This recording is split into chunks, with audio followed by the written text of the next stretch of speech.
Hello and welcome back guys. Today we are going to start new story, Deku is Gender Bent, written by Anthony Tyler 9. So let's begin. Izuku and his classmates were walking to the Kiyashi shopping ward. They had been sent to get supplies they would need in order to go to the summer camp. Izuku had been walking with Uraraka and Todoroki as they searched for their own supplies for the camp. As they were moving about the mall, they had gathered their friends and went to the stores of which they needed their supplies. Izuku had just separated from the group in order to collect some supplies of his own so that he could be prepared for the camp. He had gone camping in the past with the Bakugos since his mother had to work at the hospital for a week and they decided to go camping for that time. It was the most fun he had ever since Kaken had decided to just be rude to him because of his quirklessness. Izuku didn't mind the bullying, he knew that his best friend could become a hero, he just needed to fix his attitude and he would become one of the greatest heroes out there. He was entering a store when he felt someone place their full palm on his back as he felt something change deep within himself. Nothing bad happened when he felt the slight sting of pain, but as soon as he turned around to find out who touched his lower back, he found nobody present. Shrugging off the odd encounter with a customer, he entered the store and grabbed the things and paid for them when he started to feel woozy. It wasn't the I need to sleep now kind of woozy, just some slight tiredness that would make him seem more tired than usual. He just thought that his body was just more sore than usual since he had a practical exam not even 5 hours earlier leading up to the shopping trip. As soon as he entered the main courtyard of the shopping ward, he felt someone grab the back of his neck and as soon as he looked to his left, he found Shigaraki Tamura gleefully smiling at him. "Hey there hero," the villain said, smirking at him. "I want to know why Stain is getting all the attention. It's all Stain this and All Might that. I hate it. What makes the hero killer so much better than what I've done? I attacked the USJ, I attacked Hosu. And one fight with a bunch of high schoolers gets the top news." Shigaraki ranted softly. "Well, what are you fighting for?" Izuku asked, as Shigaraki gave his answer of killing All Might. "No, I mean what is the end goal after killing All Might? Is there anything else you wish to do once your dream of killing All Might is over?" Izuku asked concerned. Never thought about that. All I ever wanted to do was destroy anything that made me angry as well as sad. Never thought about what happens after I do it," Shigaraki said, as Izuku rubbed his legs together. "Well, what do you want to do once your villainous actions have no reason for doing anything anymore?" Izuku asked. For some reason his body was making weird feelings come across the situation for himself and it wasn't helping him as his body was becoming more and more heated. I never thought about what I wanted to do after killing All Might. I might just become a hardcore gamer," the young man said, as Izuku looked at the man for a second. Why couldn't you just become a gamer before becoming a villain?" Izuku asked, fishing for more information. "Well, ever since I was a kid, I wanted to play games. Never really knew why, but they helped me with my anger issues. And it was a way for me to leave the human world," Shigaraki said, looking to the sky before smiling and letting Izuku go. "You've given me a lot of things to think about, Deku. See you next time we meet, because when we do I will kill you," Shigaraki said, showing his creepy smile. As soon as the man left the mall, Izuku ran off to find somewhere to hide and messaged his friends about his encounter with Shigaraki and that he was at the men's bathroom. Todoroki had entered the bathroom in order to see what was going on with Izuku. He had gotten the message the boy had sent him about his emergency and found the boy in the bathroom sweating up a storm. "Midoriya, what happened to you? You look like you ran a marathon," Todoroki asked, bluntly and rushed to the boy. I don't know. All I know is that ever since before Shigaraki came to me, my body has been feeling weird," Izuku explained as Todoroki nodded. Unknown to either of the boys, Uraraka had her own problems such as growing something that shouldn't have been there. When Uraraka had left Izuku alone in the shopping ward, she had initially left because she didn't want to be left alone with her crush. But when she entered a shop near the one where Izuku was entering, she felt a palm strike her back and she stumbled forward a bit before noticing nothing happening to herself. Looking back, she found someone running away from the area, and she thought nothing of it and continued on her journey. She was about to leave the store when she had felt something wrong with her body, as if there was something not right with it, as she felt her body shift. Her endorphins had changed, and she was given testosterone, as she grew slightly in height and her hair shortened just a tad. She felt like her chest was shortening more than it should, and as soon as she got a message from Izuku, she felt like she needed to see if something was wrong with him as well. Call it a gut feeling, but it seemed like every other day the boy was getting involved in something completely scandalous but was capable of escaping it with his life. So as she entered the bathroom, she found that Todoroki had entered the men's bathroom next to the women's restroom. She was about to head home for the day when Ishido had entered the bathroom and walked over to her stall as she asked what she was doing in there. And nothing. Jay just needed to go. I think I'll head home after this. Ochako said, as unknown to her, Izuku was saying something similar to Todoroki. They both left the bathroom at the same time and found that each other's bodies were changing on a genetic level. What happened to you, Uraraka-san? Izuku asked, his worrying dad mode coming into play.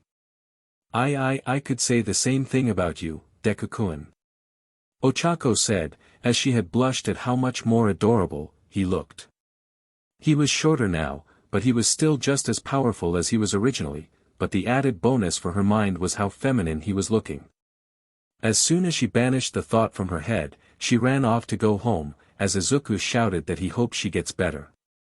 She shouted the same back to him as they both returned home in order to tell their parents, via phone or in person, about their day at the shopping mall. Izuku woke up the next morning, the day of the move to the summer training camp, with his whole body feeling like he had the best sleep in his life. His chest was feeling definitively heavier than it used to be, but at the same time it felt like he was in the ideal body he always wanted. That's weird, never thought that having my chest be a bit heavier. Izuku was about to finish his sentence when he noticed how high his voice sounded. How is that possible? And my voice isn't what it's supposed to sound like. I need to talk to Recovery Girl, All Might or Aizawa-sensei about this. Izuku thought in his head. But then he realized something, his thoughts were more feminine sounding as well, and that was when he got out of bed and ran to the bathroom in order to look at himself in the mirror. As soon as he looked at himself in the mirror, he found that he was obviously shorter than he used to be at 5 feet 5 inches, but now he was around 5 foot in height. But he also had a feminine-looking face and hair, body, as well as his arms were less muscular than it used to be as a male. The most outstanding part about himself was the fact that his chest was much, much bigger than it used to be. Placing a hand on the offending piece of fat hanging from his chest, he felt himself internally from the soft hands grabbing them. Oh okay, so they're real. What in the world had happened? Izuku muttered to himself. Leaving the bathroom seemed to be an even worse idea, because as soon as he opened the door his mother looked at his new form and she passed out right then and there. Pulling her to the couch, he noticed that even when he used his quirk, because he didn't think that his feminine form wouldn't be capable since his body didn't have the mass for it, he was surprised that he was able to control the power more than he could beforehand. Pulling out his phone, he called his mentor and asked for him to bring Aizawa-sensei and Recovery Girl to his home so they could find out what in the world happened. Within minutes of his call for help, Izuku heard a knock on his door, as he opened it as he was wearing a hoodie on his head covering himself from his teachers. Young Midoriya. I thought you were taller the last time I saw you. Are you keeping to the diet plan I had been informing you about? All Might asked, as he entered the home. Aizawa and Recovery Girl noticed the small flinch on the person's body as they followed the individual into their home. Problem child, I need to know what happened, and please show us why you aren't giving us a look at you. Aizawa asked, sternly, as Izuku took off the hoodie. He got a range of reactions from his teachers, including Recovery Girl, who looked angry at Izuku. Did you go off and get attacked with a quirk? She called out angrily. It was enough to get his mother to wake up from her self-induced passing out session that she had that morning. Izuku, can you tell me why your teachers are here, and why you are a girl? Inko asked, as Izuku looked at her. I don't know. All I remember after the mall incident was being patted on my lower back from someone who I didn't get a good look at. Then during the incident my body felt weird and started to heat up. By the time I got home I was so tired that I fell asleep as soon as I got on my bed. Izuku said, slightly panicking. Well, let's get you to UA in order to run some tests on your body. Can't have you getting spotted by some of your classmates like this now, can we? Recovery Girl asked, as Izuku made a comment. I have a field trip to the summer training camp today. Izuku said, as Recovery Girl bit her lip. I think he'll be fine so long as his hormones don't get the better of him during camp. I can guarantee that the change we are experiencing is only the tip of the iceberg of what we will be experiencing in the future. Aizawa said, as everyone nodded. I will give them both a ride. You think you can do the ride for Recovery Girl, Aizawa? All Might asked, as the man nodded. As soon as they all arrived at the school, Recovery Girl was having Izuku strip himself of all his clothes in order to see what else had happened to his body. She was surprised to find that he didn't have his male appendages anymore and that they were replaced with the feminine parts. Well, I can surmise that this was a sect change quirk accident. Did you get to see who the person was before they left? Recovery Girl asked. No, I couldn't see them as soon as they tapped my back. They were gone as soon as I turned around. Izuku said, as he rubbed the back of his head in embarrassment. Well, there goes that lead. Well, no matter, we should get you in the female school uniform. Can't having you walk around as if you're still a man. She said, as Izuku looked at her like she was crazy. I can't go around in a girl's uniform. I'd die of embarrassment in that. Izuku said, as the door opened up. Looking at the entrance of the door, they found a young man who looked eerily similar to Ochako, who had been looking at the situation with wide eyes before slamming the door shut. Sorry. The surprisingly familiar voice called out from behind the door. What did he scream about? Izuku asked, as Recovery Girl gave him a look. That person saw you naked. Aren't you supposed to be guarding yourself more so, now that you're a girl? The nurse asked, as Izuku gained a blush. I think that was Uraraka-san though. Izuku mumbled as Recovery Girl stared at him with an exasperated smile. Well, get your uniform on, can't have you continue your day at the training camp without your clothes. She said, as Izuku put on a gym uniform. Alright dearie, you can come in. The old woman said, as the new arrival came in. So I guess the same thing happened to you too, Deku-kun. The familiar voice asked, although much more manly as Kirishima would say. Uraraka-san, is that you? Izuku asked, concerned. Why yup, got hit with the same thing as you I guess. Although I remember that the person who nearly knocked me down had a brown hoodie over himself/herself. I don't know their identity yet. Ochako said, as they continued on their tests. As soon as their tests were done, Recovery Girl told them to leave her office so she could do some research in peace and quiet, but not before telling Izuku to keep himself out of her office. Both students arrived at their class and they looked at one another as they understood that the other was nervous about how their classmates would react to how they look. Entering the room, they found that their classmates looked at them with shock as well as concern as they had been different people. Who are you? Ida asked, as he walked over to the both of them. Ida-san, I am Midoriya Izuku, and that is Uraraka-san. Izuku said, as the young man in front of them gawked at them both. How did you both become the opposite section? He called out, as the girls and some guys were looking at them in even more shock. I guess the same person hit me and Uraraka-san with the same SEC change quirk and we were given our opposite SEC forms. Yeah, the same person got me and Deku-kun.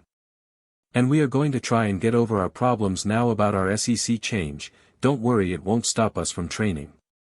Ochako said, as she smiled at the group. Well, I guess that means that Uraraka is no longer up for grabs and Midoriya is up for grabs in terms of relationship status. Siro said, as he smiled sadly. What are you talking about? Uraraka-san and me aren't up for relationship status. Izuku said, getting out of his muttering storm. Oh, does that mean round face and you got together finally? Katsuki asked, glaring hard at Izuku.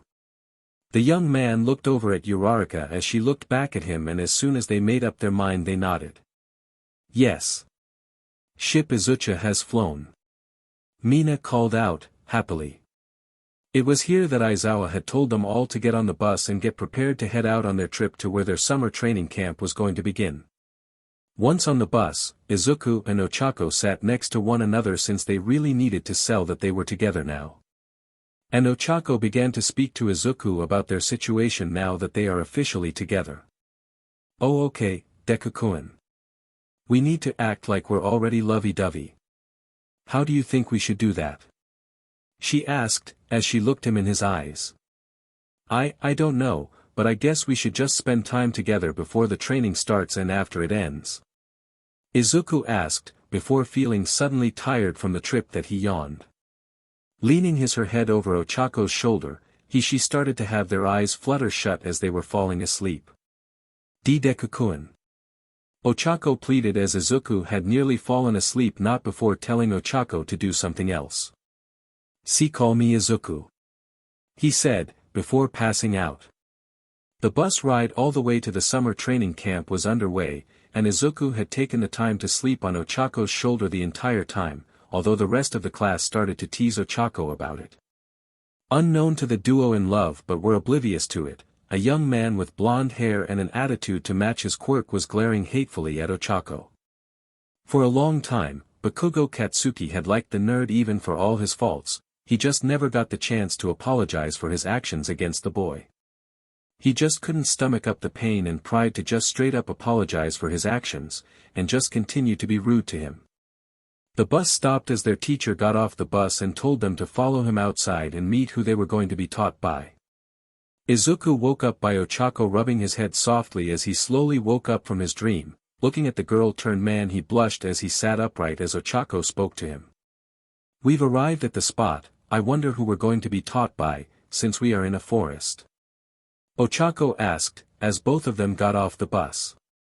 Izuku was still wearing the gym uniform from their school, so he had no idea about what they were supposed to do after getting off the bus. Their answers were given when they heard a few voices come from behind a blue car that showed up moments after they got off the bus. Lock on with these sparkling daisies. Stingingly cute and cat-like. Wild, wild pussycats. Aizawa had lowered his head in complete disappointment as the two wild pussycats had appeared. Alright class, these two will be informing you about the training that will be starting real soon. Aizawa said, as the first one moved up as Izuku gushed. Oh my gosh. That's Mandalay of the wild pussycats. They are one of the best rescue heroes out there that works exclusively as a team. They had been going on for 12-year dash, Izuku happily gushed as Ochako patted Izuku's back. I'm 18 at heart. Pixie Bob screamed at Izuku, pulling his cheeks. As soon as they introduced themselves as well as what the training was going to be, Izuku got a little worried as the pussycats told them that they'd have until noon in order to get to the campsite and then tossed them off the cliff's edge. With everyone moving through the forest in order to get to the campsite, they were accosted by mud creatures that attacked them at every which way. Izuku and the others took charge as they defeated each and every one of the creatures and moved on. This would continue for the next few hours or so as they moved throughout the forest in order to get to the campsite. By the time it was almost dinner time, the students of Class 1A had arrived, although there was some slight distancing from Izuku and Katsuki as the boy was smugly looking at his hand whilst Izuku was shuddering. Izuku then noticed how there was a young boy looking angrily at the students as he kneeled down towards him as she introduced herself. My name is Midoriya Izuku, what's your name? Izuku asked, before the boy pulled his fist back preparing to attack. Izuku got a slight buzz in her head as she dodged the attack as soon as it almost hit her, and she was completely surprised by that. Why did you try and attack me? She asked, concerned. Kota. You aren't supposed to attack our guests. Mandalay called out as the boy clicked his tongue before leaving. I'm sorry about that, Midoriya, I hope that you don't take it out on him. Mandalay said, worriedly as Izuku shook her head. Don't worry, he's just got the same eyes I used to have. And I wanted to know what was on his mind. Why does he hate heroes though? Izuku asked, as Mandalay sighed. As much as I would love to tell you about it, how about you get back to your classmates? Mandalay said, as Izuku moved back. As the group of students looked at their mentors for the summer vacation that they were going through, the teachers spoke about their training and how they were going to immediately start the next morning. But at the same time, they wouldn't be able to cook for the students after that night since they would be learning how to do that.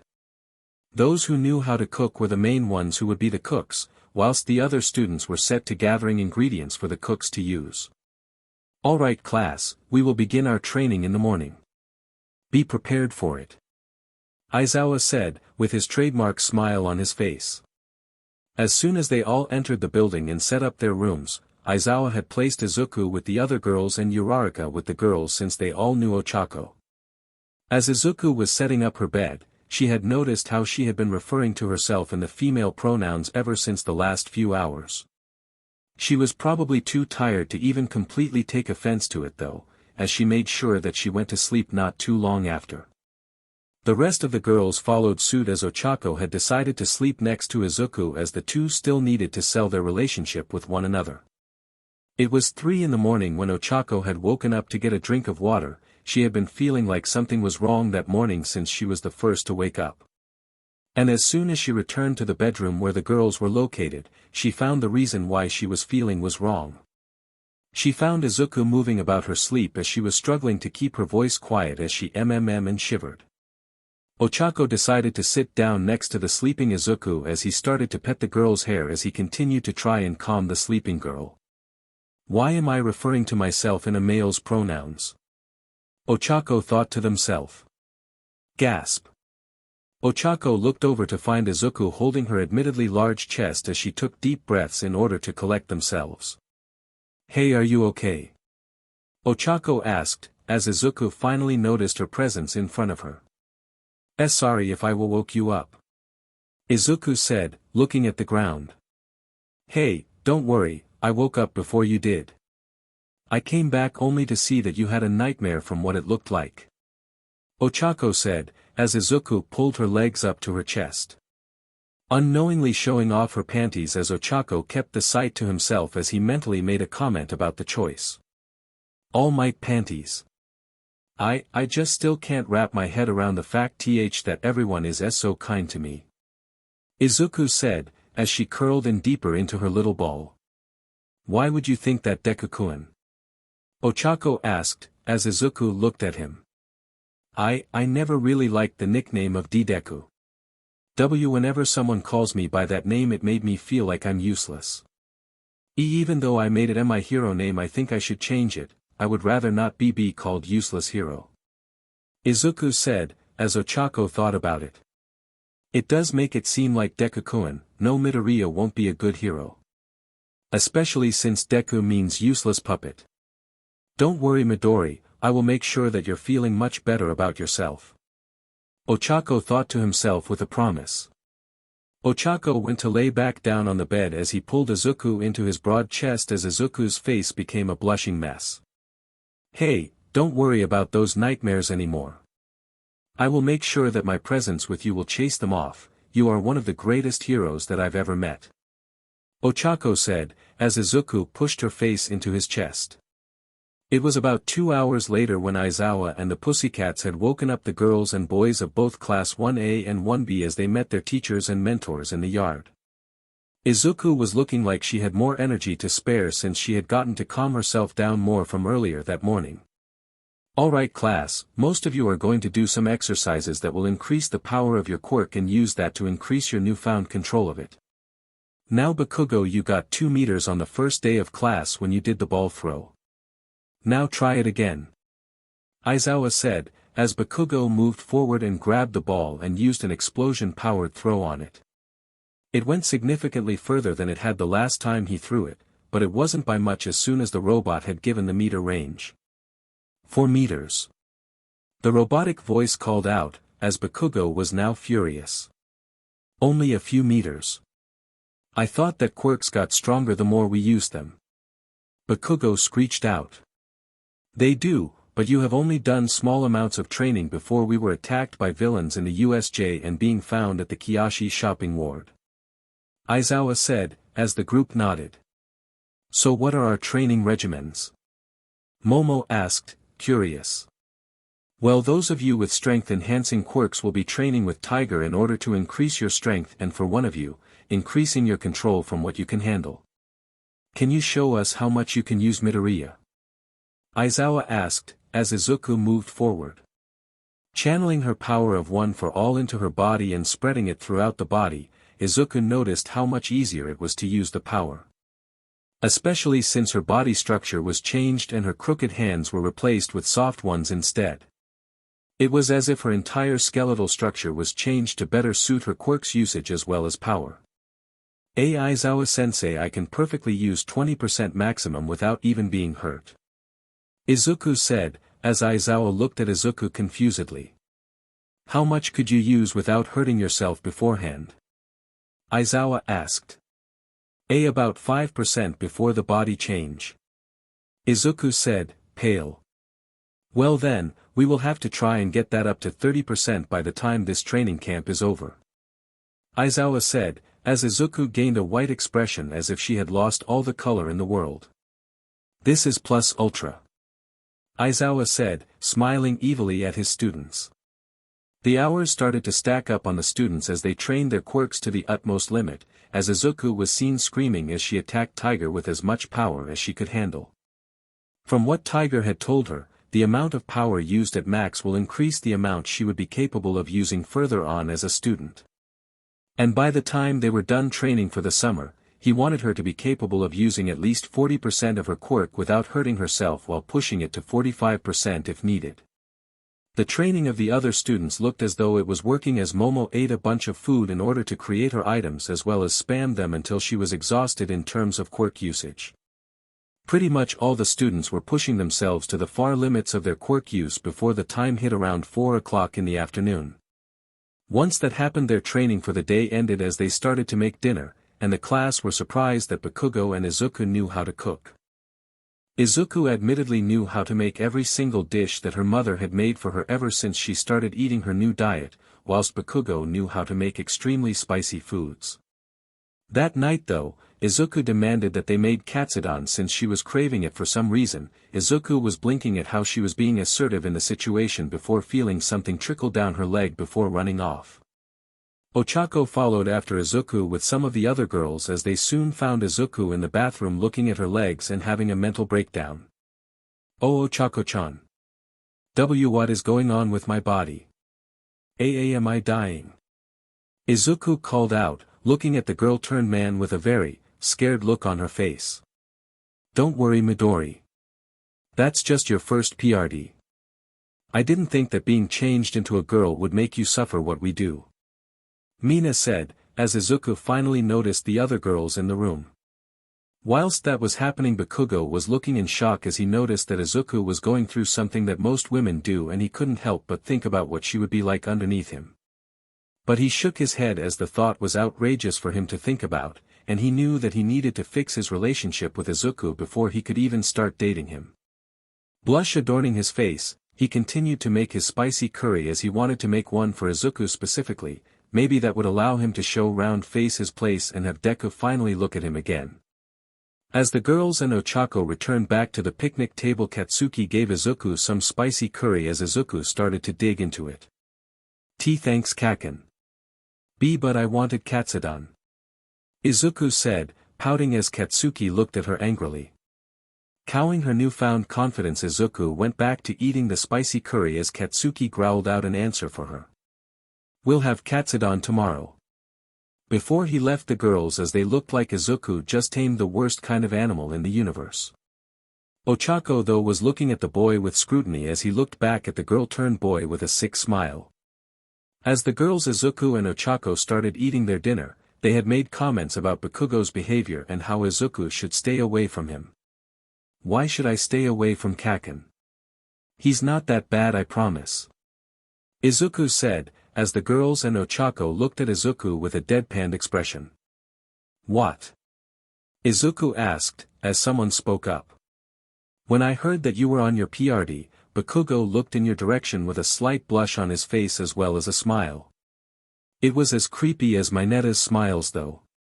Todoroki said, as he walked by eating his own food. Izuku looked over at Katsuki as the young man noticed the look and smirked at Izuku, but as Katsuki thought that Izuku was going to smile back at him like he planned, Izuku shuddered and looked away looking green. The night continued as Izuku was about to enter the boys' bathroom when someone grabbed his shoulder. Midori, what are you doing? Mina asked, as she looked at the young man-turned-girl with a worried look. What are you talking about? I'm going to take a bath. Izuku asked, as Mina looked at him with a worried look. That's the perfect way for Mineta and Bakugo to get you to do something that you don't want to do. Mina said, as she pulled Izuku over to the girls' bath. But what about the fact that I'm still a boy inside? Izuku called out, as Mina looked at him. Well, you are a girl on the outside, and you wouldn't want Bakugo and Mineta to do anything to you as you're trying to take a bath, right? Mina asked, as Izuku went into a muttering spree as Ochako had entered the women's bath. As Ochako entered the room, all the girls had looked over at the girl-turned-boy as Ochako looked at them oddly. What's wrong? Ochako asked, as the girls nodded and started to push Ochako out. Why can't Ochako come with us?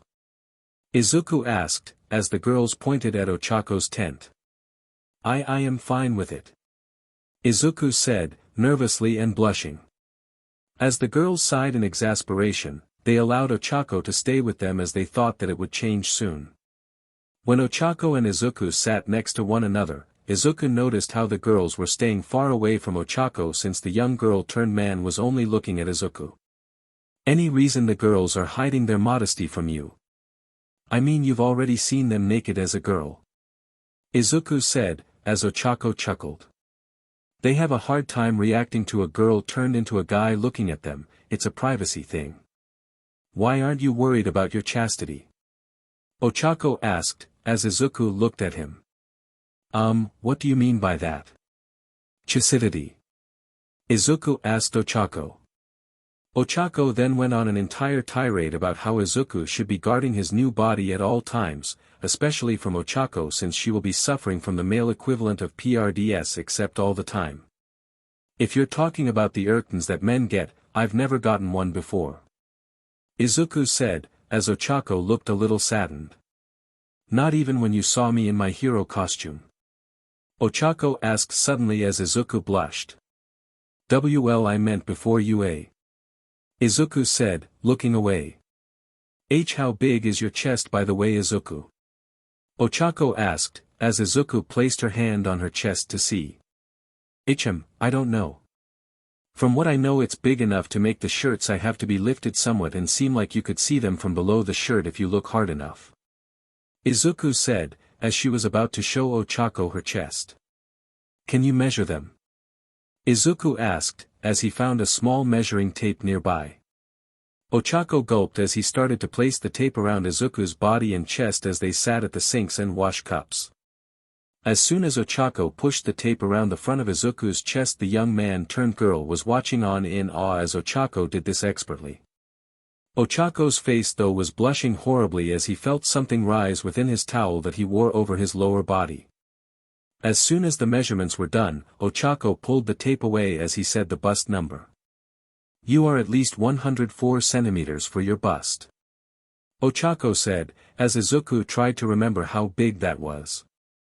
How big is that, Ochako? Izuku asked as the young man looked at Izuku with a slightly fearful look. Why, you'd be almost as big as Emina and Momo. That being D cups. Ochako said, as Izuku placed a hand on them experimentally. I guess I should get a sports BR then. I wouldn't wish to have been itchy during training. Izuku mumbled to herself.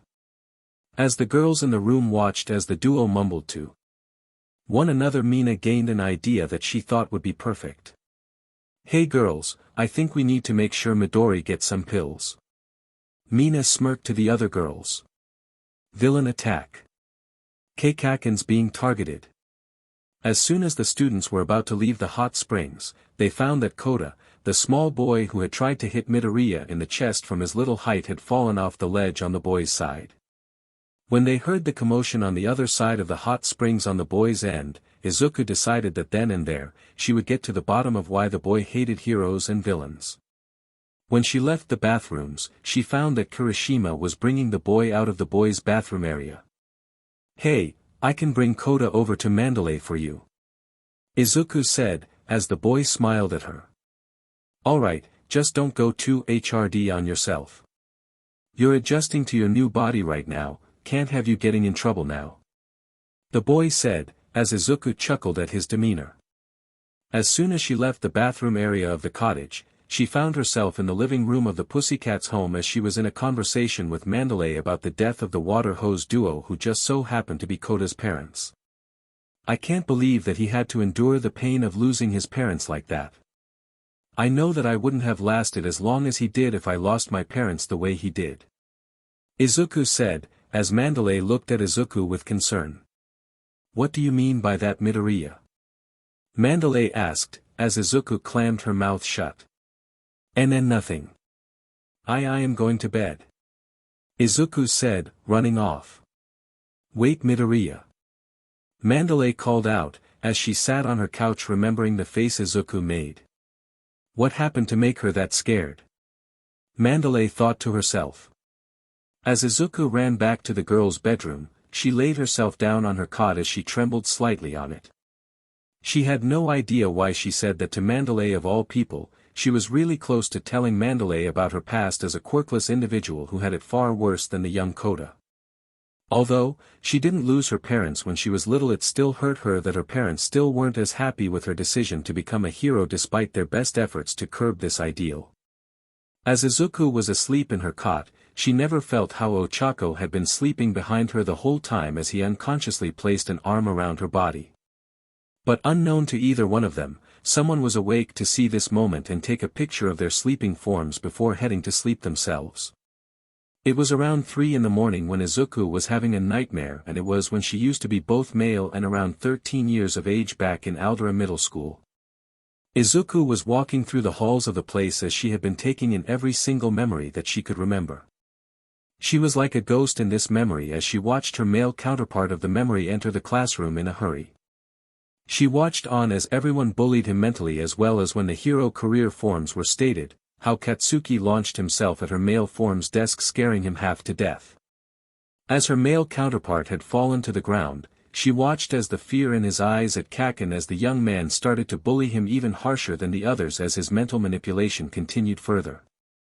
Izuku had always known that Katsuki hated the fact that Izuku had spouted the fact that she'd become a hero without a quirk, but never really put in the effort of actually training her body to become one. At the time, nobody would allow her to join their dojo in order to have something to fall upon in terms of fighting styles. Now that she has one for all though, she couldn't help but think that her dreams of becoming a quirkless hero had died the moment she had been gifted one for all. Why am I thinking about that day? All Might said that it was impossible to become a hero without a quirk. But now that I think about it, when he told me that I can be a hero, he never told me that it was not impossible to become one without a quirk like he told me on the roof. It pretty much confirmed that my dreams of becoming a hero without a power was just that, a dream. Dream, Izuku thought to herself. A stray tear came down Izuku's face as she slept in Ochako's arms as she burrowed herself deeper into his contact as she let out a couple sniffles. It wasn't loud enough to wake up anyone else in the room, but it was enough to wake up Ochako, who had felt warm all of a sudden and had water being drenched into his pajamas. Groggily waking himself up, he looked at the time on his phone to see that it was 3 o'clock in the morning before leaving the room to get some water. Why does this night feel similar to the other night? Ochako thought to himself as he returned to the bed and wrapped his arms around Izuku. It was subconscious at this point as he pulled her in and smelled her hair, and he was surprised it smelled like strawberries. He then noticed the near inaudible sniffle coming from Izuku as he looked down to see tears streaming down her eyes as she slept. She's crying whilst she's asleep. What's going on in her dream? Ochako thought to himself. Pulling Izuku in as hard into his chest as possible, Ochako made sure that he whispered into Izuku's ear that he was here for her. Within Izuku's nightmare, we find ourselves on the rooftop where Izuku was rejected by All Might before his change of answer. I'm sorry, but without a power of your own you can't become a hero. I couldn't live with myself if you went out to become a hero of your own without a power and died in the field where someone with a more useful quirk could be used. Izuku was now staring off into the distance on the rooftop as she thought about everything that happened in her life up until this point. I'm sorry, Izuku. I'm so sorry. Hey, you're defenseless and useless. How about you combine both defenseless and Izuku and what do you get? Defenseless Izuku. Your new nickname is Deku. You're even more useless than these extras. You're quirkless. If you want to be a hero so much, I have a way you can become one. If you go to the roof of a building, you might become a hero in your next life by jumping off of it. I can't believe that you're that crazy to enter a hostage situation without a quirk. That was completely reckless. Death Arms scolded a frowning Izuku.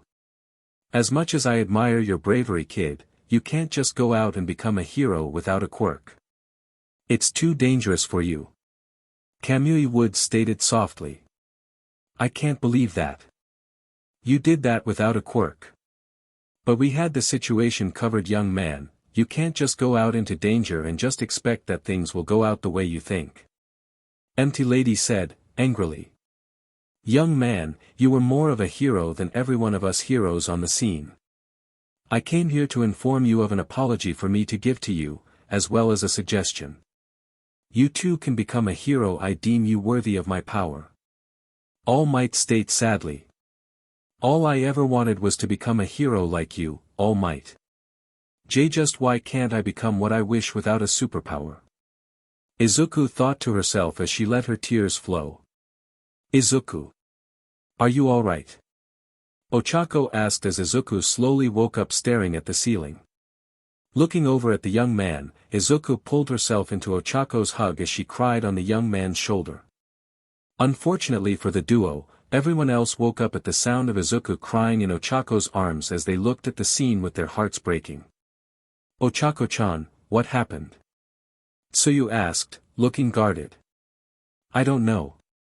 Izuku was sleeping whilst crying. I tried to make her feel better, but I don't know why she won't answer me. Ochako said, looking at the still shaking form of Izuku. Maybe it's something us girls should talk about without your presence here. Momo asked, as Izuku violently shook her head. No. I don't want him to be separated from me. Izuku said, holding Ochako harder. I don't want to lose my first best friend. Izuku said, as everyone looked alarmed. What do you mean first best friend? Jiro asked, concerned. My childhood wasn't as good as everyone else's. Izuku said, as she pulled away from Ochako's shoulder softly. Regretting doing so in the process, as she informed them all about her past growing up as well as everything leading up to the entrance exams. You're telling us that you went into the entrance exams of UA without a quirk and not thinking you had one to begin with? Momo asked, concerned. Ochako was now hugging Izuku close to himself as he heard the history of Izuku and Bakugo, now wanting nothing more than to keep the young girl who was a boy at first away from Bakugo's clutches. It wouldn't be rude of you to burn your bridges with Bakugo now, would it? You gave him 10 years worth of chances to stop what he did. Mina asked, as she looked at Izuku. As much as I would like to burn my bridges with Keikaken, I can't. He was my symbol of victory growing up. I know he can become a hero, he just needs to see you curb his attitude. Izuku mumbled as she hit herself in Ochako's chest. As soon as the other girls were about to ask Izuku about what truly happened on the day she met All Might for the first time, the door received a knock. Girls and Uraraka, you better get outside in the next 5 minutes before I have Pixie Bob enter here and drag you all out. Aizawa droned from the other side of the door. This caused everyone to sober up really quickly as they got changed into their other clothes, and Ochako couldn't help but look at Izuku's body as she changed into her workout clothes the entire time. Once the students were outside, Aizawa told them about their training regimen again as they moved to their specific locations once again. He did not ignore the fact that all the girls and Uraraka were glaring in hatred at Bakugo for some reason, but he would make sure that he was informed for their reason for looking at the student like that. Their training was the same as the last time, as Izuku had managed to gain control of at least 29% of One for All before the end of the day as they were making dinner for themselves. When Izuku had noticed where Kota had been disappearing to the previous nights, she decided to bring him some dinner that she was the cook for, and as soon as she got some cold soba set up and prepared, she left the table and brought it to where she believed the young boy to be located at. Within the next few minutes of walking through the forest and arriving at a cliff face, Izuku smiled to herself for a job well done as she saw the feet dangling over the edge of the cliff. She soon turned around the corner and saw that Kota was overlooking the forest that his guardian had control over. "Hey Kota-chan, I came with some dinner for you," Izuku said, as she smiled at the boy. "What do you want?" "I don't want you to be here," Kota said, as he angrily looked at Izuku. "I'm sorry for not saying this earlier, but I wanted to make sure that you were okay. I know about what happened to your parents," Izuku said, softly as the boy got ready to tell her off when he was given the food. "I'm not going to tell you that your parents' death was okay, that isn't right. But what isn't right is everyone celebrating their death as if it was a holiday. You are experiencing what nobody should at a very young age. I know that I wouldn't last a day if I didn't have the quirk that I have and lost my parents at your age," Izuku said, as Kota looked at Izuku. "What do you mean by that?" he asked, confused. "I was quirkless before I gained my quirk. Do you want to know how bad it is for us quirkless individuals out there against everyone who has one?" Izuku asked, as Kota looked at Izuku with a confused and curious expression. "What is it easier for you?" Kota asked, grumbling. "It isn't as good as everyone makes it out to be. There are a few people in my life who think that being quirkless is a good thing in our current society. But the problem therein lies there, those of us who are quirkless are treated as worse than second-class citizens, we are treated as less than pets and animals. We are treated as if we are not a part of evolution, and that we should be exterminated. That was my life growing up, everyone hating my existence, running through the streets in order to escape bullies, and having to escape those who wish to kill me on the daily since I'm not like them," Izuku said, looking at the sky. "How did you last as long as you did then?" Kota asked, as Izuku looked over. "I didn't. This is all a dream to me right now, and it feels as if I can't become a hero without a quirk. I had a realization last night that really hit me hard and, in my heart, my idol, All Might, had told me that being a quirkless hero was impossible. And when I gained my quirk it still feels like that. My dream of becoming the world's first quirkless hero died on the day that All Might told me becoming a quirkless hero, who is similar to how he acts, is impossible," Izuku said, holding a fist on her shirt over her chest.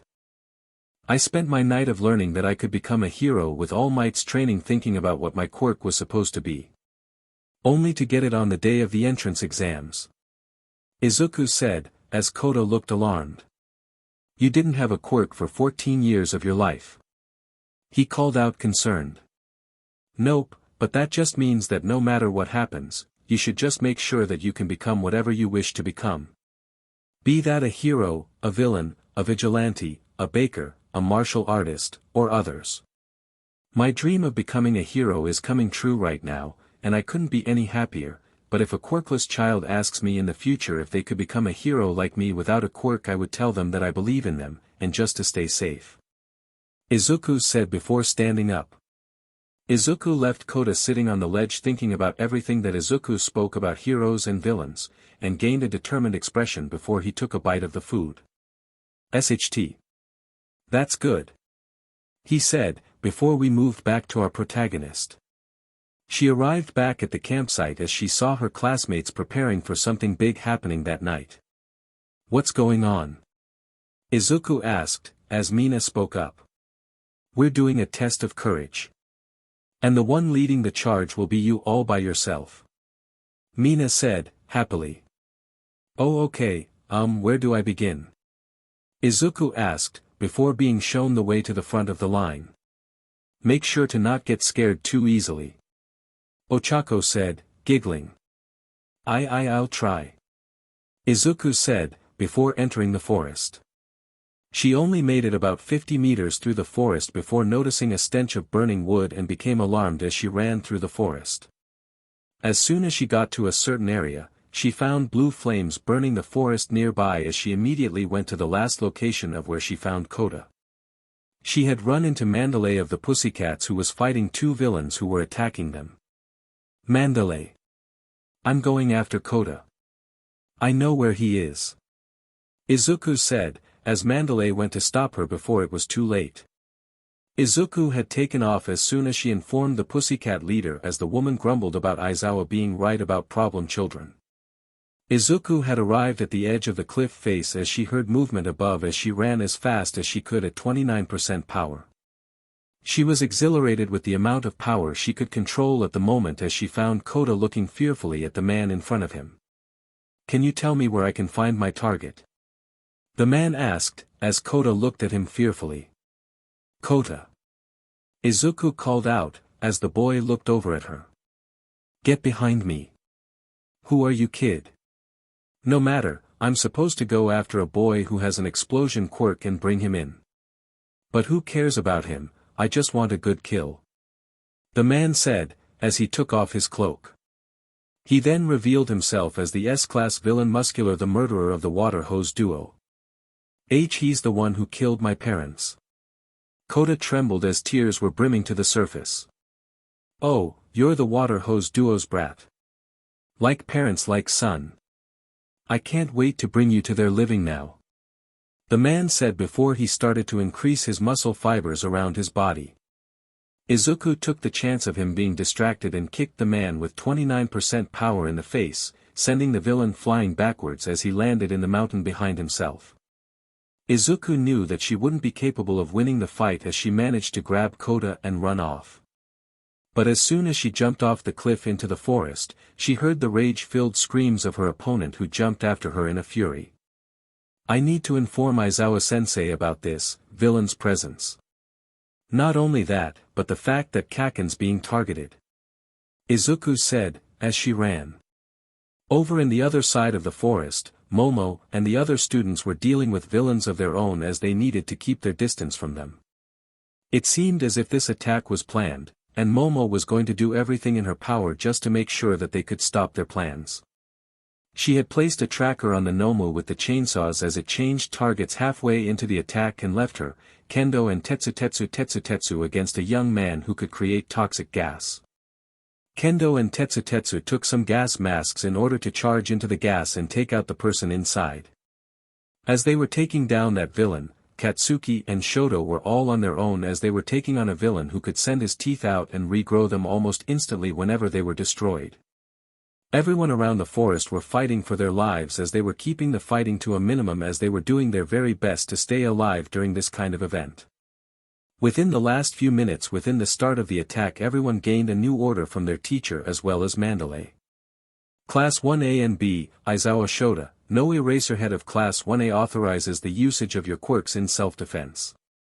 Do not kill anyone. Mandalay called out using her quirk. About 4 minutes earlier, Izuku was seen speeding through the forest as she was trying to find her teacher Aizawa Shota. It wasn't that hard to find him since he had taken down a villain who had turned into slop. Aizawa-sensei. Izuku called out, alerting the man of her presence. Midoriya, what's going on? Aizawa asked, as Izuku explained everything. So you're an underground hero, huh? What's your quirk? Muscular asked, as Aizawa placed his goggles on as he activated his quirk. Muscular had started to try and use his quirk when he noticed that he couldn't use it. Looking at the man closing in on him, the villain couldn't help but laugh at his situation. Well, you can nullify my quirk. I can't wait to add your name to the number of heroes I've killed. Muscular called out, running towards Aizawa. Nobody heard the screams of Muscular that night. On the way over to the cottage where the summer camp was taking place at, Izuku found Mandalay in the forest helping her allies hold off the villains. Mandalay. Izuku called out, as the woman looked over. What are you doing, Kota? Mandalay called out, running over. Aizawa-sensei left a message for Class 1A and B for you to telegraph to everyone. Izuku said, as Mandalay nodded her head. Tell them that Aizawa Shota gives Class 1A and B express control to use their quirks to defend themselves. And to not kill anyone. Izuku said, as Mandalay nodded and relayed the message. Anything else? She asked, as Izuku nodded. Tell them that Bakugo Katsuki is being targeted by the villains. Izuku said, as she ran off to find the said boy. After dropping Kota off at the cottage, Izuku ran off into the forest in order to find Katsuki, and she was met with Shoji grabbing her before a giant shadow claw nearly cleaved her in two. Thanks Shoji-san. Izuku said, as the man nodded. We need to get either Bakugo-kin or Todoroki-kun to use their quirks in order to calm Dark Shadow down. Do you have a plan to get them here? Shoji asked, as Izuku nodded. We bring Dark Shadow to them. Did you see them earlier? Izuku asked as the student nodded his head and pointed towards further in the forest. Nodding their heads at one another, they both ran out and gained the giant sentient shadow's attention. It worked, and they ran straight into the forest as they led around the shadow as it defeated some Nomus in the area. When they found Katsuki and Shoto, the boys noticed the quite large shadow that descended upon the villain as it was defeated by it. Feed me, poor people. The shadow screeched. Going to have to need you both to use Flash Bang in order to get Dark Shadow to calm down. Izuku said, as Katsuki realized the reference. I am not a Pokemon. Katsuki yelled out, as the shadow descended upon them. More people to feast on. Dark Shadow screeched out as both Katsuki and Todoroki released a blast of their quirks, causing Tokoyami and Dark Shadow to screech in slight pain. It wasn't much longer before Tokoyami regained control over the sentient shadow as he breathed heavily. As she dodged the strikes of the villainess, she seemingly got orders to leave as she pouted and jumped away from Izuku as the girl was about to kick her away. As she ran off, Izuku couldn't help but notice how the girl mouthed, "Look behind you," and as soon as the girl disappeared, Izuku turned to look where Katsuki was supposed to be, only to not see him at all. Where's Kaken? Izuku screamed as she looked around, and as everyone noticed a man in the trees fleeing, Izuku took off after the man. As she got as close as she could to the man, he tossed out some marbles, and as they opened up, they revealed ice shelves from Todoroki's attacks. She dodged the attacks from the man as she changed her trajectory as she ran along the ground as she made her way over to him from below. It wasn't much longer before a stray light beam of energy came from a nearby bush that smashed into the man's mask, causing him to cough up some marbles from his mouth. Shoji had caught one marble as they had noticed during their chase that Tokoyami wasn't anywhere with them as well.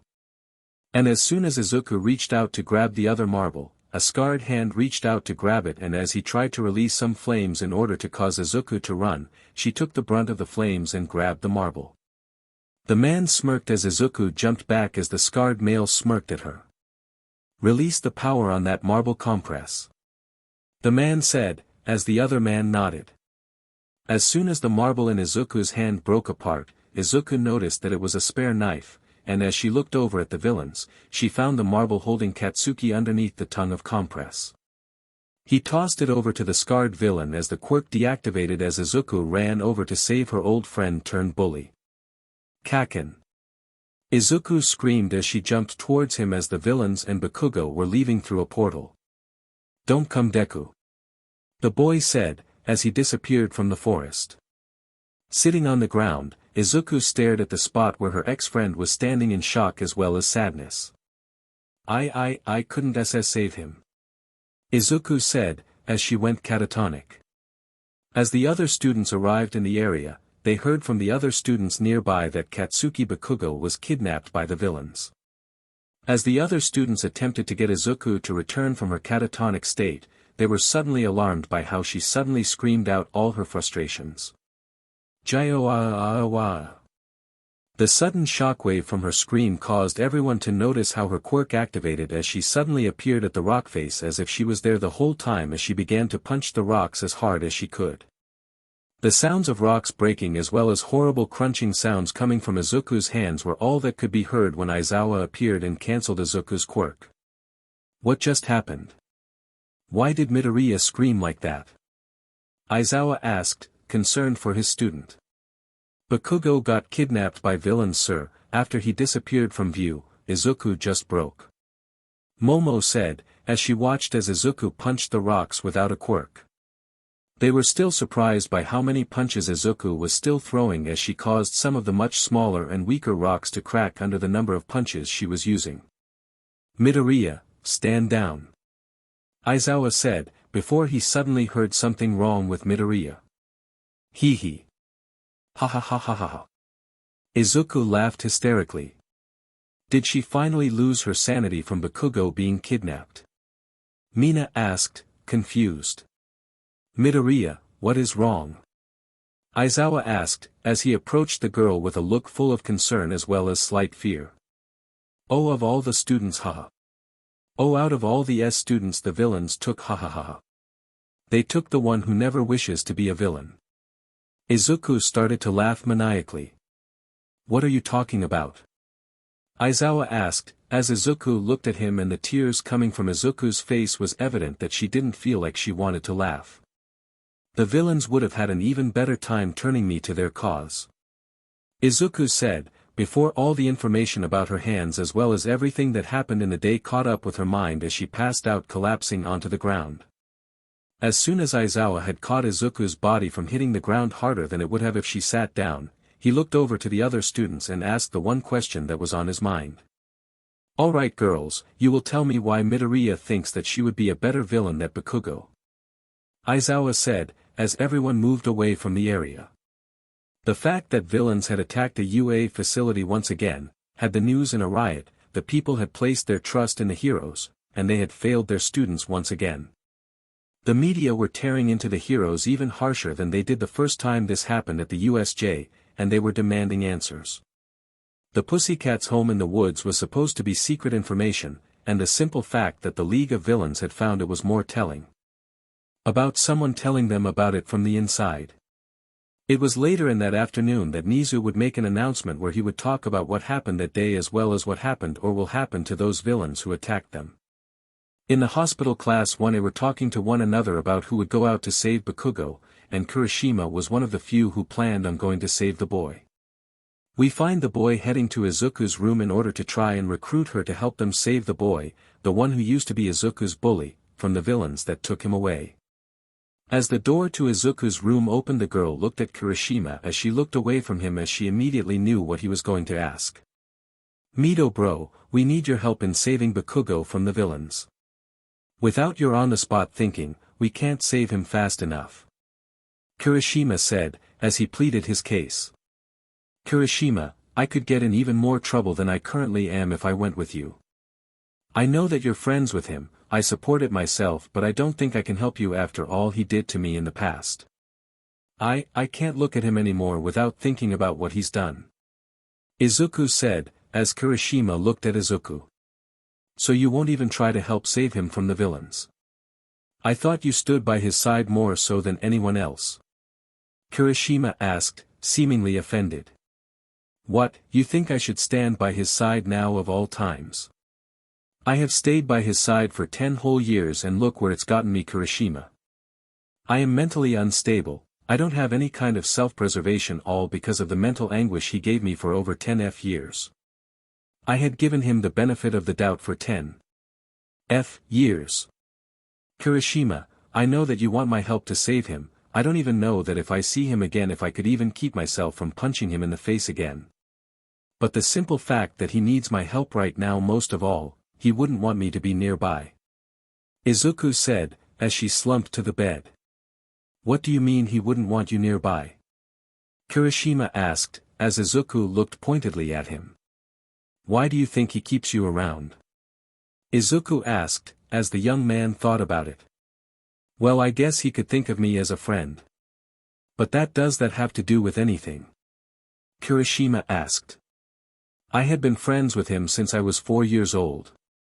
And he had done nothing but abuse me, bully me, and mentally abuse me for 10 whole years ever since I was announced quirkless. Izuku said, as Kirishima looked at Izuku with a concerned look. I know that this sounds like it's bullshit, but if you ask him, listen to what he will tell you if you ask him one. Singular. Question. Ask him if a quirkless person can become a hero, then come back to me later. But for your answer about helping you save Bakugo I will help, but right now I need some sleep. Izuku said, as she shook her head before lying back down. Kirishima had left the room with a new look on his face as he looked at the other students who watched him talk to Izuku. I guess nobody was supposed to hear that. He asked, as Midnight looked at him pointedly. I know that you wish to help save Bakugo-san. But you really need to leave this to the pros. Midnight said, patting the boy's sharp head as she left. As he looked at his classmates, they looked at him like he was crazy for his plans of saving the explosive boy. Don't look at me, as the president of the class 1 implore you to not do this, Kirishima. If you continue to do this, it could get you killed. Ida said, as he stared into the hardening quirk user's eyes. I know this, but it's all worth it if we can get him away whilst the heroes take care of the villains. Kirishima said, as he informed everyone about how he got Yaoyorozu in on the plan. A few minutes later, Kirishima waited outside as he had Momo standing next to him with a locator on her wrist as they waited for Izuku to arrive. What they got instead was Tenya as well as Shoto arriving in order to help them out with their mission to save the explosive boy. As soon as they were prepared to leave Izuku behind, they heard Izuku shuffling around nearby. Looking behind themselves as they looked down the road, they found the girl looking at the sky, tears in her eyes. I can't believe that Kaken got himself kidnapped. And he said he was going to be the #1 hero. I don't even care for the title, I just wish to save people. And unfortunately he counts as people, no matter how much I hate it. Izuku said, looking at the smiling face of Kirishima. You came. Kirishima said, happily. Just be sure to know that if Kaken gets himself kidnapped again I will not. And I mean absolutely will not help in his rescue again. If he gets himself kidnapped again, he's on his own. Izuku said, as Kirishima looked confused. What do you mean by those words? Tenya asked, concerned. I have had enough of Kaken being in my life and ruining it for me. This will be the last time I help him. I extended an olive branch for 10 whole years in order for him to change his decisions of the past. I won't be doing it again after this. Once this is done I want nothing to do with Katsuki Bakugo, for the rest of my life. Izuku said, as she took the locator from Momo and led the group into Kamino Ward. As the group moved about the area, Kirishima was thinking about everything that had happened in the hospital as he talked with Izuku as she was still reeling from the fact, she couldn't save Katsuki. I don't have any kind of self-preservation, all because of the mental anguish he gave me for over 10 years. I wonder what counts as mental anguish for Midoriya, for the simple mentioning of not helping Bakugo for her to enter a panic attack like that. Not only that, but he was her bully back when they were kids. Kirishima thought to himself as they arrived at the location. They looked over the wall they were under and found a massive warehouse that was dark in color and was more intimidating than it should have been. They were in the middle of making their plan to save Bakugo when they heard a massive explosion as well as felt the massive aura of the villain who caused said explosion. Izuku's face though was what really sold the situation as her eyes were pinpricks as well as her breathing was short and ragged as she couldn't handle the feeling of the pressure coming from the villain as he spoke. To think that these low-tier heroes thought that they could get the upper hand over me. He's late as well, good. I will call Tomuras. League over here with the young Bakugo in tow. That should suffice. The voice spoke with complete elation. Izuku was looking as if she was suffering from a nightmare in her real life as she kept muttering a name that none of them could hear or understand from how fast she was saying it. But from what Tenya could hear it sounded like all for one. But as soon as they were about to continue making their plans, they noticed how there was a distinct smell of burnt sugar as well as caramel. Looking over the wall they found Katsuki Bakugo facing off against the villains as he activated his quirk for self-defense so he could escape. It wasn't much longer before another pressure arrived and filled them all with hope of escape as well as rescue. All for one. Your reign of terror will end forever right now. All Might called out, as he attacked the villain. All Might, you sure took your time to get here. What did the Nomu hold you back? The villain quipped before using a quirk to send the man into a building nearby. The villain then looked over at Tamura before informing him mentally about getting Bakugo out of the area so they could turn him to their side. But as Tamura was going to get Katsuki away from the area, the wall behind him blew up as Shoto, Ida and Kirishima had arrived as the boy smirked. He flew up towards them as they took him out of the area so All Might could fight the villain without any interference between the lower-tier villains in the area. As Bakugo arrived in the area with Shoto and the other boys, he found Momo and Izuku nearby as he looked at Izuku with a smug smile. The girl looked disgusted with him before walking away with Momo as she didn't wish to talk to him anymore after this. Bakugo noticed the disgusted look on her face as he followed suit only to see a billboard showing All Might fighting the villain. Izuku would have looked at the billboard, but she went back to the hospital as she wanted to make sure that she didn't get into trouble. She didn't enter the battle, nor did she assist in any way, she only provided the plan that would work best for them, that's it. The remaining battle between All Might and his nemesis would be televised on television as the Battle of Kamino would go down in history as the worst fight to ever grace the screens. But there were two different outcomes to the battle's end, one was the retirement of All Might, the symbol of peace. And also, the subsequent defeat of All for One once more, as he was arrested and placed in Tartarus for the foreseeable future. Izuku looked at the television in her hospital room as she watched as All Might's skinny form was revealed to the world, and she couldn't help but look worried for the man's future. The jig is up now. He won't be able to hide from the media without his muscle form anymore. Izuku said, to herself as she sat on her hospital bed. It was right here that there was a knock on Izuku's room, and as the door opened up, it was revealing her mother, and she wasn't happy at the moment. If anything, she was extremely angry. UA becomes a boarding school. Izuku looked over at the door to the hospital as she found her mother giving her a cold look of indifference. Mom. What are you doing here? Izuku asked, looking slightly scared. I thought that you were going to a public school that has nothing to do with heroes. Izuku Midoriya. Inko Midoriya said, as she coldly looked at Izuku. I know what this looks like. I'm a part of the heroics course though. I can become a hero, Mom. Izuku said, trying to move the conversation away from the school and get her mother to agree with her dream finally. The school is becoming a boarding school. Izuku, I know that you wish to become a hero and that there is nothing I can do to stop it from happening. But I can't trust the school you're going to since they have done nothing about being attacked multiple times now. Inko said, sitting next to Izuku. Mom, I know that your trust in UA is losing its ground, but you have to look at it from their point of view. They had no villains for years break into their school, and the one time that they do, you lose all the faith they built up over many years. They had managed to drive back the villains multiple times.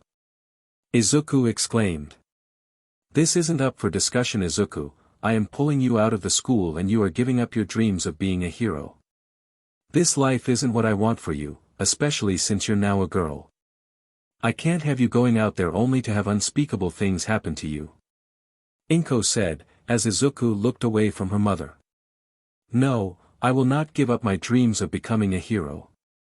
I can't be anything else, Mom, it's all I have ever wanted to become, and there isn't anything you can do to change my mind.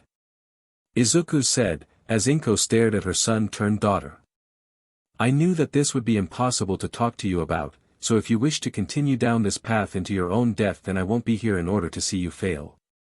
I will be moving to America with your father, and I hope to never see your face again.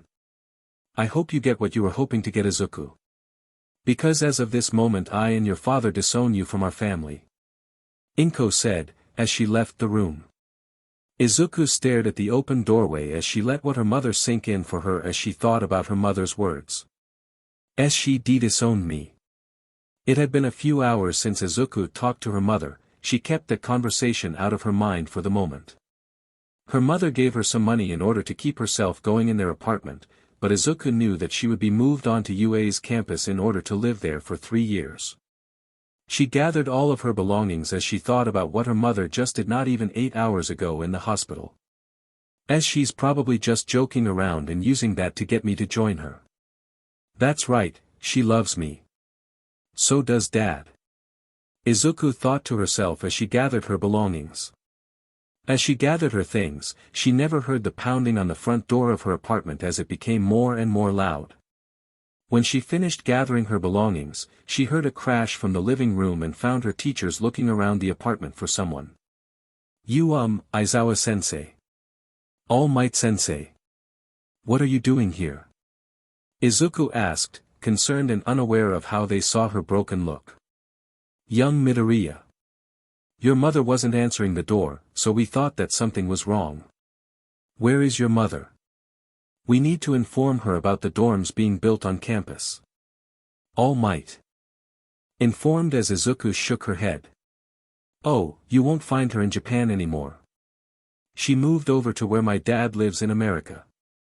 Izuku said, as her eyes became duller than before. What happened? Aizawa demanded as Izuku informed both her mentor as well as teachers about what happened. That arrogant bstrd. All Might growled under his breath. To think that because of your dreams, she disowned you. From here on out you are a ward under the care of UA, I will be sure to inform Principal Nizu about this. Aizawa said, as he glared at the picture that Izuku was holding. It was a family picture where Inko was standing behind Izuku when she was still a boy and behind her was the father Hisashi Midoriya. The man was as tall as Aizawa himself and had similarly colored hair, the hair itself was as messy as Midoriya's and he couldn't help but notice the faint trace of freckles on the man's cheeks. The one thing that alarmed him about the father and Izuku was the fact that his eyes were similarly green to the woman in front of him although her green eyes were darker than his vibrant green eyes. After gathering the belongings of Izuku and placing them in the car, they drove off to UA in order to set Izuku's room up on the girls' side of the dorms. It wasn't much longer before the other students arrived there and Izuku was talking to Ochako specifically more so than the others. In fact, from Aizawa's view, she was leaning towards the transformed young man more so now than she originally was beforehand. He then saw the look Bakugo gave the brown-haired student of his, and if looks could kill, Bakugo would have killed Uraraka 10 times over by now. It was late into the night as Aizawa entered the office of Nizu. He had gathered the information about the Midoriya family, and he couldn't be even more disgusted with them. As it turned out, Inko Midoriya was a villain who had given up on villainy in the States in order to try and raise her son-turned-daughter to become similar to her. As soon as the woman had reached the States, she had started up her crime syndicate again and was already making waves in the criminal underworld there with her husband. The man was a lawyer there and protected her from many of the crimes she had made over there, and the simple fact that drag trafficking, human trafficking, and many others were amongst the crimes under her belt. Aizawa was beginning to believe that Hisashi Midoriya had a strong hatred for the quirkless. Especially the former quirkless. And by all rights after looking into the past between Izuku and Katsuki, 2 of his best students within his class, the differences between the duo were clear as day. From the previous school life of the two, Katsuki was destined to become a villain from his behavior to the young girl. Especially in the starting phase of the year.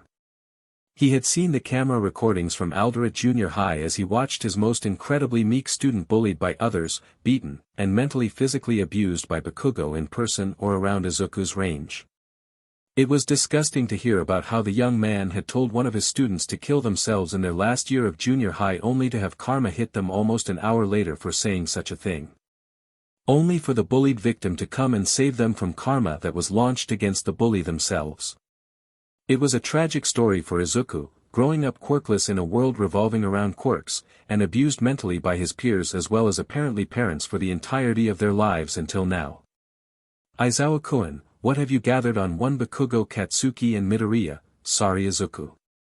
Nizu asked, as Aizawa placed the files as well as port for his computer on the animal's desk. I got everything you asked for during the start of the year. I looked at some of it and I didn't like what I saw. Aizawa said, as Nizu nodded. I was looking forward to helping Izuku in his past of getting over the Stockholm syndrome he had over Bakugo-kun.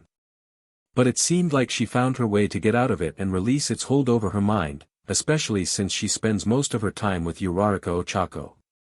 Nizu said, as Aizawa looked at him. You knew that she had Stockholm Syndrome. Why wasn't I informed about this? Aizawa looked at his boss concerned. It's because of the fact that Izuku is All Might's successor. The man had given his quirk to Izuku on the day of the entrance exams. She has spent all this time trying to gain control over it, and now that her gender has been swapped, she has gained more control over it. Nizu said, as Aizawa looked at the animal. Was I supposed to know this information? A quirk that can pass on its own power to someone else sounds like a world secret. Aizawa asked, as Nizu looked at him. Aizawa-kun, you are Izuku's teacher, and it is my job in order to make sure that you can help her through gaining control of her quirk as fast as possible. With All Might out of commission, we have to rely on her to manage to take down All for One and Shigaraki Tamura on her own. Without the user of One for All, we can't win against the villains. A war is coming, and I want to be on the winning side. Nizu said, as he dismissed his colleague. When Aizawa left, Izuku was seen standing in the middle of Battle Gym Beta as Bakugo stood across from her. Can you tell me why you are getting all lovey-dovey with round face? Katsuki asked, as he glared at Izuku. When have you been worried about me, Bakugo? I don't have to answer to you anymore. Izuku said, as she began to walk away. Why won't you look at me anymore, huh? Bakugo asked, suddenly. What are you talking about? Izuku asked, as Katsuki looked more at Izuku. Ever since we started school here, you've done nothing but look at everyone else. You've stopped looking at me, worshipping the ground I walk on. Why did you stop looking at me? Katsuki asked, as Izuku looked at him slightly angry. Maybe you should have stopped being a bully back in middle school when I gave you 10 years worth of chances to gain my trust back, Bakugo. But now that you are safe and sound, I want nothing to do with you anymore. Izuku said, as she continued to walk away from him. I for the last few days had felt like it was my fault that All Might can't win anymore. But now that I think about it, I remember what you told me on the second day of school here. Your quirk was given to you by All Might, right? Why did you take it from him? Katsuki asked, angrily. I didn't take it from him. He gave it to me on his own. He saw a chance to make me attain my dream of becoming a hero. I know that this isn't the dream I wanted, but I will take what I can get. You were right, Bakugo. A quirkless person can't become a hero, because it already happened. Izuku said, as Bakugo released an explosion on Izuku's back. As she flew across the ground bouncing off of the pavement, she turned around to see Katsuki glaring hard at her. You were supposed to stay quirkless, and I would have come back to make you mine. But you getting a quirk ruined everything. Katsuki growled out as Izuku's mind came to a screeching halt. What are you saying? Izuku asked, slightly fearful. You were always meant to be mine. I will make sure that you stay that way. Because after this fight, I will make sure you will become mine in more ways than one. Katsuki said, as he went for another attack. Izuku powered her quirk up as she went up to her maximum power, which was around 30% since the summer camp attack. Their attacks were swift as well as devastating, Katsuki's quirk powering his strikes as Izuku's quirk increased her endurance as well as defense. They traded blows against one another as they made sure to deal as much damage to the other in order to win. Katsuki was fighting to keep Izuku to himself. Izuku was fighting to free herself from the darkness of Katsuki's heart. She admired his strength as well as power, but she needed to move away from him so that she didn't completely cause his ego to overcome his strength. And that is what she did. During the fight, she stopped attacking Katsuki and just let the hits pile up on her, and as soon as he noticed how she wasn't giving him a fight, he thought that she was giving up. Smirking to himself, he jumped to the air, as Izuku was going to show him what kind of person he really was. And as Katsuki fell down powering up his quirk for his most powerful move, his howitzer impact, he noticed something about Izuku. She seemed resigned.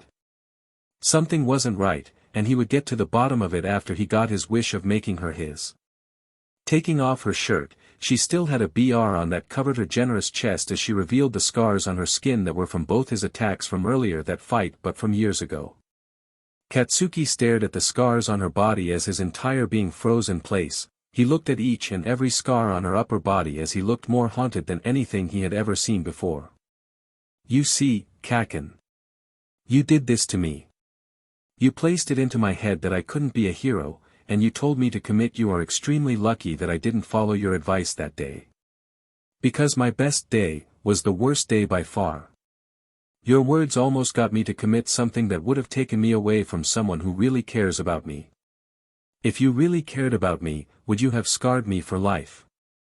Izuku asked as she moved to put on her shirt.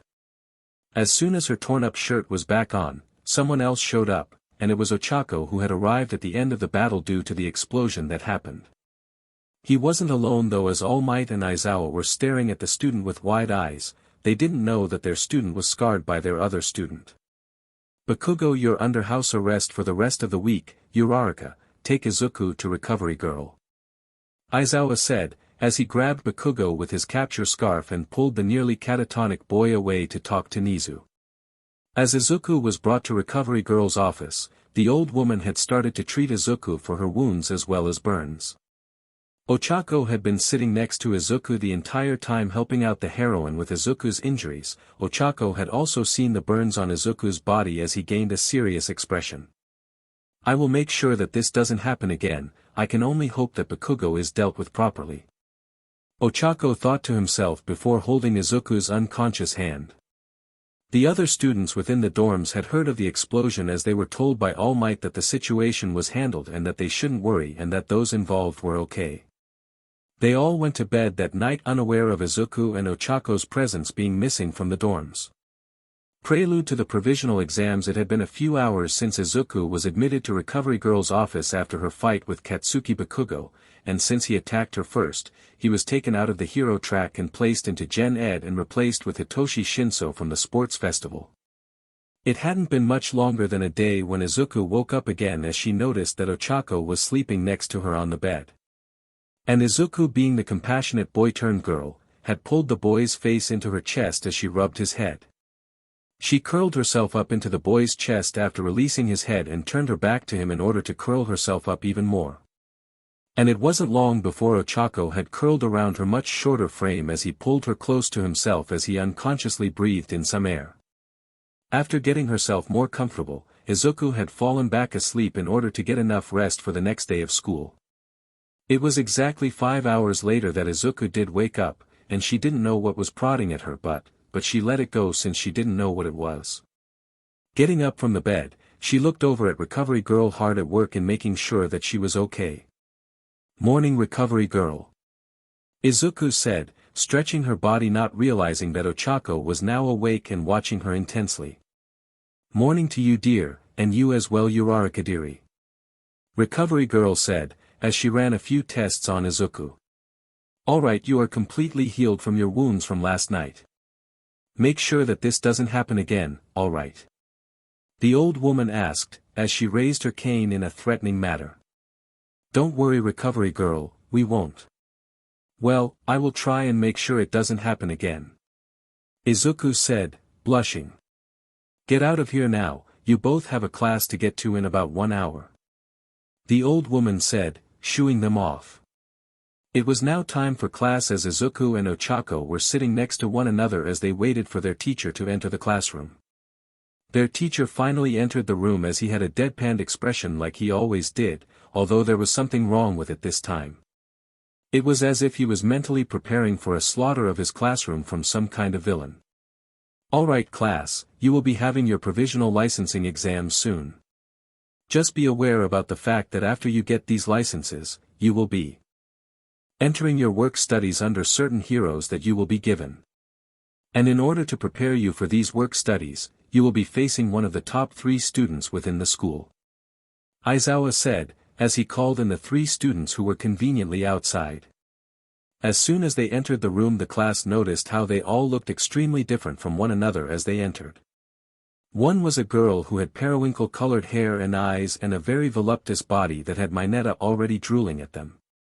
She had a complete smile on her face as she was seemingly curious about them all as she talked to certain students about their quirks as well as their reason for becoming heroes. The next one was more scared of them if anything. He had navy blue colored hair, and his eyes were more pointed since he looked scarier since he looked at them with a scary expression. It was then that the boy did something that completely caught them off guard. "I don't want to be here. I want to go home," the boy said, as he turned away from them. "He's more of a coward," the class called out in their heads. The last one was a blond man who was more muscular than some of the class himself, and he had a perpetual smile on his face. He had eyes which were similar to a cartoon character named Tin Tin, and he smiled at the class before he spoke. "My name is Togata Mirio. And I hope that you all learn to become heroes faster than we did," the boy said, as Izuku stared at him in awe. "But before that you should get your hero suits on and head to the gym. And once there you will have your lesson for the work studies that you will be doing during the break between the fall and winter," Aizawa said, as the class got up and went to the changing rooms. It was a few minutes later that Izuku and the rest of her class were in the gym as they stood across from their senpais who were happily looking at them. "Wow, those are some costumes. I can't wait to work with you all in the future," Mirio said, as he smiled at all of them. "Aizawa-sensei, what are we going to be doing?" Izuku asked, as Momo and the other students nodded along. "You will all be fighting against one of them in order to learn about the experience you will gain from work studies. This is normally given to those who are in their second year, but because of all the villain attacks, you were given the chance to take the provisional license exam within the next month. So with this experience against those who have at least 2 years of hero work under their belt, and you are tasked to see how long you last against them," Aizawa said, as he smiled evilly at them. As soon as that was stated, Izuku watched as Mirio was preparing himself by stretching his limbs as if he was preparing to attack. As soon as the man stopped stretching his limbs, he looked at them all preparing for his first attack and nodded to himself before phasing through the ground. Izuku looked around the place before she heard her classmates being taken down behind herself. Looking behind herself, she watched as all the long-range fighters were taken down almost immediately. And as soon as she moved in to attack him as he was about to fall down into the ground, she slammed her fist into the ground as soon as he seemingly phased through the ground. And it wasn't much longer before the boy had appeared in front of the mid-range students as they were knocked out immediately as well. Izuku, Ochako, Shoji, Sato, as well as Hitoshi were all that were left as they stood in the middle. Izuku was at the forefront of the group as she looked around the place as she tried to predict where the person would come out again. But as soon as she left the group herself, the man came out in between them all as he took all of them down, leaving Izuku all on her own as he appeared in front of her, sending a kick her way. Izuku dodged the kick as she jumped back as the boy fell into the ground, and as she looked in every direction, she thought about how she felt about his quirk and experience of fighting such a quirk. She then felt like he would attack her from behind, and as soon as she turned around to attack him, she pulled her fist back and activated 31% of her quirk as she moved it towards the ground as the boy had appeared there where she predicted he would come from. Almost as soon as he finally appeared behind her, he noticed how her fist was literally extremely close to his face as he used his quirk in order to keep himself from being hit in the face. Izuku jumped back in order to keep her distance from the young man, and as soon as she tried to attack him again, he used his quirk on certain limbs in order to attack her through her guard. As soon as her face felt the fist of the boy landing on her cheek, she was sent flying across the field a few meters before landing on the ground. It was kind of a funny situation since she had her rear in the air as her face was buried in the ground from landing on it. As soon as she got herself up from the ground, she shook her head as she looked around to find only legs standing in front of her, and as soon as she went to look up, she saw something she wasn't and blushed extremely hard before steam started to come out of her head as she fell backwards as the man's willy was out for show and she got an up-close look at it. A few minutes later, the young man apologized for how he fought them without his hero suit since he wanted to show them as fast as possible that experience wins over power. Izuku wouldn't look at the boy as Ochako fretted over the girl as she buried her face into his chest as she couldn't help but keep thinking about the man's willy in front of her face as she was knelt in front of the man. As soon as the class was over for the day, Izuku walked over to her bedroom as she got her things ready for when they could mentally prepare for the written portion of the provisional exams. As she was grabbing her textbooks, she heard a knock on the door and walked over to open it and found Ochako standing there smiling at her. "Hey Ochako-chan. How are you doing?" Izuku asked, as the young man laughed and told her about how he felt. "It's fine, just worried about you since the battle against our senpai," Ochako said, as Izuku blushed again from the memory of him. Actually, there was something I wanted to ask you about Ochako-chan," Izuku asked, as she rubbed her thighs together. For some reason she couldn't get it out of her head about the man's PP being in her face as she looked at her close friend that is her boyfriend. No matter how many times she thought about it, she couldn't get it out of her head about it being scandalous about her being in a relationship whilst in school. "See, can you show me your you-know?" Izuku asked, as the young man next to her looked concerned. "What are you talking about?" Ochako asked, confused. "You remember why I was blushing earlier today?" Izuku asked, as the boy recalled the event. "Oh, it was senpai's PP, right?" Ochako asked, completely unaware of the meaning. "Why yeah. I just want to make a conclusion about something. Especially since he was too small for his to be big, compared to how mine was before I became this," Izuku said, as Ochako finally blushed crimson at the knowledge of Izuku's question. "You are you sure? I know that you had one before becoming a girl, but are you sure that you want to look at mine?" Ochako asked, as Izuku took in a deep breath before nodding. "Lime."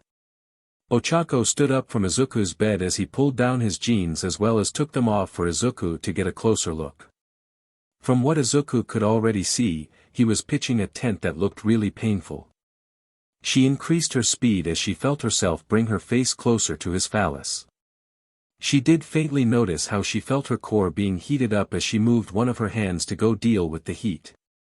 As soon as her face was right in front of the head of her boyfriend's phallus, she decided to bite the proverbial bullet as she looked up at his face and found it in pure joy as she placed his phallus inside her mouth. The effect was immediate as he loudly and held her head there as he struggled to stay standing upright.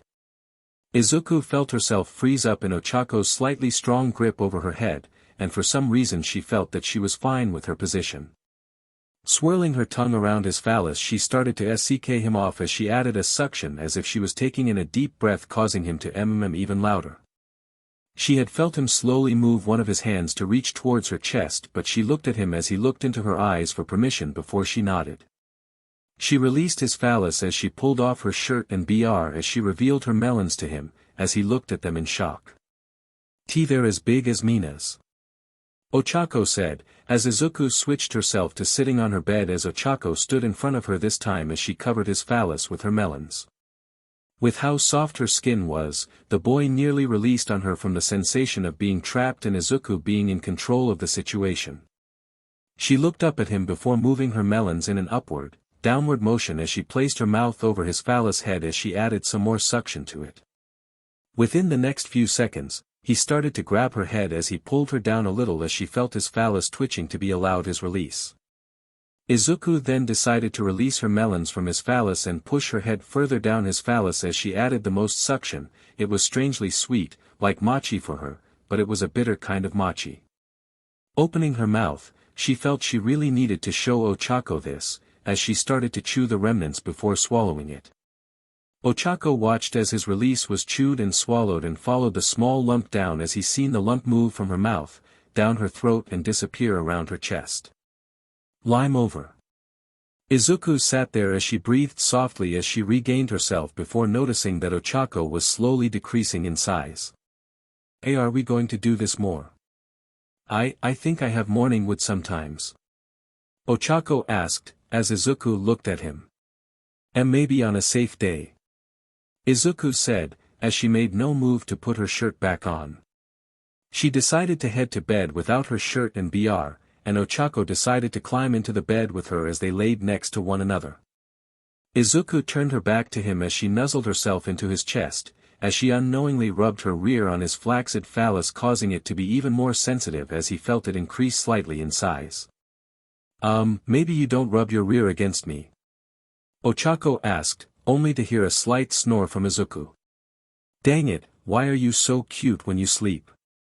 Ochako muttered to himself before pulling Izuku closer to himself, placing his arms around the sleeping girl's chest. Within Izuku's dreamscape, she found herself staring at the previous wielders of One for All, and the first user of One for All, Yoichi Shigaraki, informed Izuku about what will happen now. "You have managed to control at least a third of the power of One for All. You will soon be gaining the powers of the previous users. I can only hope that you can gain control over them in time, but the first ones who are the closest are